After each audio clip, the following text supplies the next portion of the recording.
बोलिए विश्वकर्मा भगवान की जय।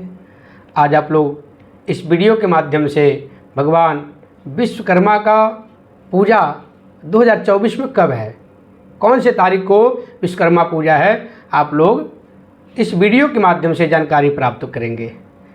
कैसे पूजा करनी चाहिए विश्वकर्मा भगवान का, क्या शुभ घड़ी है, आप लोग इस वीडियो के माध्यम से जानकारी प्राप्त करेंगे।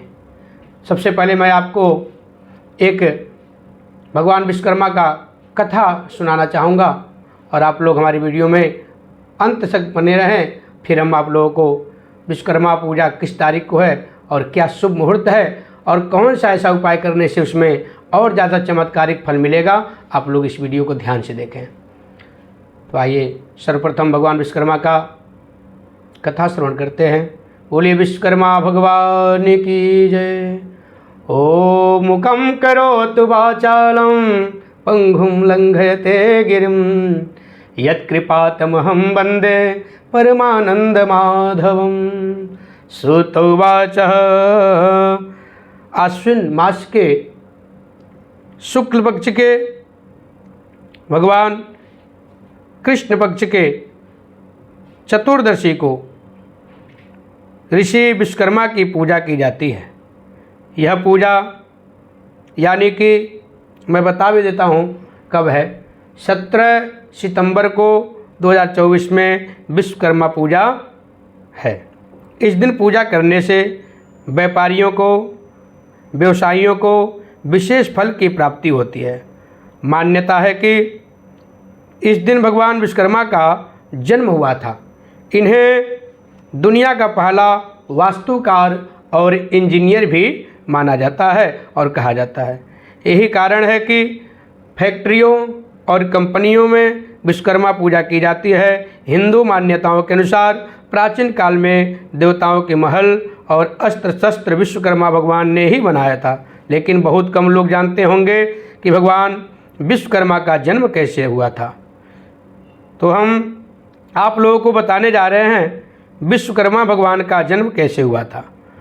पौराणिक कथाओं के अनुसार जब सृष्टि की रचना हो रही थी, प्रारंभ में ही भगवान विष्णु प्रकट हुए थे और वो क्षीर सागर में शेष शैया पे थे।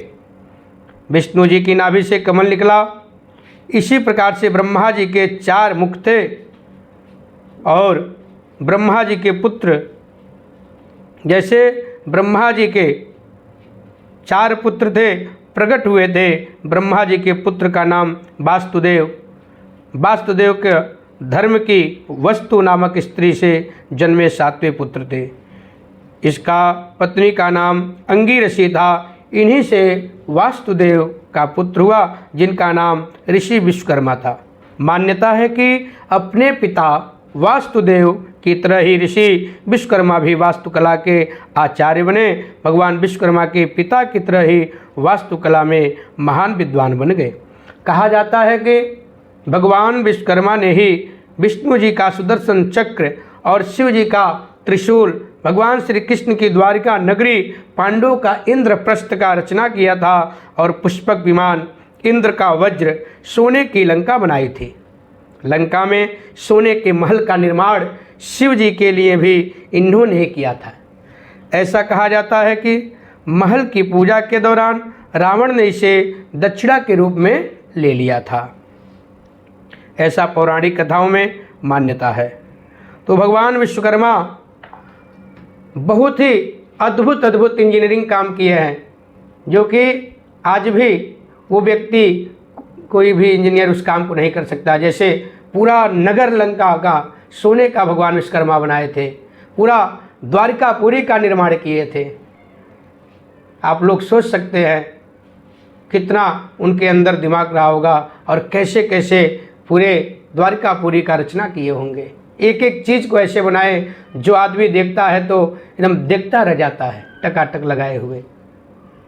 तो आप लोग जो भी व्यवसायी लोग हैं, जो भी व्यापारिक लोग हैं, बड़े बड़े बिजनेस वाले हैं, उन सब लोग इस बार विश्वकर्मा पूजा के दिन भगवान विश्वकर्मा को कमल का फूल चढ़ाएं, साथ में भगवान विश्वकर्मा को प्रसन्न करने के लिए और माँ लक्ष्मी का और कृपा प्राप्त करने के लिए, अपने व्यवसाय को, अपने बिजनेस को और बढ़ाने के लिए और लक्ष्मी की वर्षा प्राप्त करने के लिए कमलगट्टा 11 कमलगट्टा भगवान विश्वकर्मा को अर्पण करें, जिससे आपका कारोबार बिल्कुल तेज़ी से बहुत अच्छा तरीके से चलेगा और आप रन करेंगे।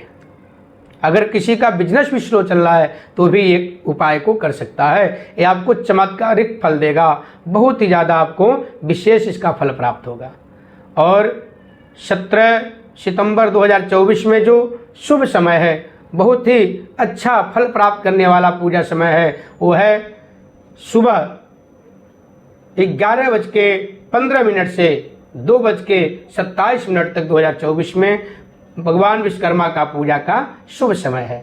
तो आप लोग इस समय में भगवान विश्वकर्मा का पूजन करें। जो भी आपके फैक्ट्री में या आपका जो भी बिजनेस है, जितना भी आपका अस्त्र शस्त्र है, जितने भी मशीन हैं, जो लोग इंजीनियर हैं उनका कंप्यूटर हो गया, इस तरह के जो लोग ऐसे कैमरे का काम करते हैं, वो कैमरे को, सब अस्त्र शस्त्र को रख करके एक वस्त्र बिछाकर वहाँ पे रख दें, सभी शस्त्र को, अस्त्र को, कंप्यूटर को, और उस पर सबसे पहले गंगा जल का हल्का सा छींटा लगा लें। फिर वस्त्र चढ़ा दें कलावे का, उसमें लाल टीका लगाएं, लाल टीका पे चावल लगा दें, जितना आपके पास हथियार है, जितना भी आपका टूल है, सब पे लगाएं टीका। फिर उस पर अक्षत लगा दें, उस पर कलावा बांध दें, फिर धूप बत्ती दिखा करके, ज्योत जला करके, ज्योत प्रज्वलित करके वहाँ पे ऐसे आरती की तरह दिखा दें। तत्पश्चात हाथ धोना चाहिए। हाथ धोने के बाद जो भी प्रसाद आपके पास उपलब्ध है, मिठाई, फल, भगवान को अर्पण कर दें और एक किसी पात्र में वहाँ जल भर के रख दें और भगवान विश्वकर्मा से प्रार्थना कर लें, हे भगवान विश्वकर्मा, आप सदैव हमारे ऊपर अपनी शुभ कृपा का दृष्टि बरसाएं और जिससे कि मेरा उन्नति हो और मेरे कारोबार में बढ़ोतरी हो, मैं दिन प्रतिदिन अपने कार्य में सक्सेस होता जाऊं। ऐसे भगवान से प्रार्थना करना चाहिए, अपने बिजनेस में सफलता पाता रहूं, आप ऐसी कृपा हमारे ऊपर बनाएं। फिर भगवान विश्वकर्मा का आरती कर दें, क्षमा प्रार्थना कर लें, फिर सभी को प्रसाद वितरण कर देना चाहिए। इस प्रकार से, इस विधि से भगवान विश्वकर्मा का पूजन करना चाहिए और भगवान विश्वकर्मा का विशेष कृपा प्राप्त करना चाहिए। बोले विश्वकर्मा भगवान की जय।